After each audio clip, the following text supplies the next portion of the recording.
പൂരനഗരിയിൽ ആവേശത്തിരിളക്കി തെച്ചിക്കോട്ടുകാവ് രാമചന്ദ്രൻ. നെയ്തലക്കാവിലമ്മയുടെ തിടമ്പേറ്റിയെത്തിയ രാമനെ കാണാൻ ആയിരങ്ങളാണ് പൂരനഗരിയിലേക്ക് ഒഴുകിയെത്തിയത്. ഏകഛത്രാധിപതി തെച്ചിക്കോട്ടുകാവ് രാമചന്ദ്രന് പൂരനഗരി നൽകിയത് ആവേശോജ്വല സ്വീകരണം. ആറാട്ടും അനുബന്ധ ചടങ്ങുകളും കഴിഞ്ഞ് നെയ്തലക്കാവിലമ്മയുടെ തിടമ്പേറ്റി രാവിലെ 8:30 എഴുന്നള്ളത്ത്.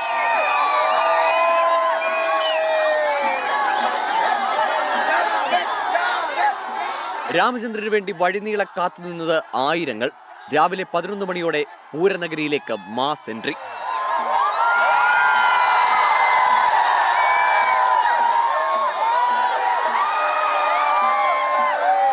വടക്കുന്നാഥരെ വണങ്ങി രാമൻ തെക്കേ ഗോപുരം വഴി പുറത്തേക്ക്. കാത്തുനിന്ന ആരാധകർക്ക് മുൻപിൽ തുമ്പിക്കൈ ഉയർത്തിയതോടെ പൂരനഗരി ആവേശക്കടലിൽ.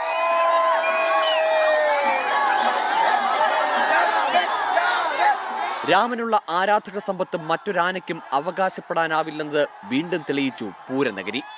24 തൃശൂർ.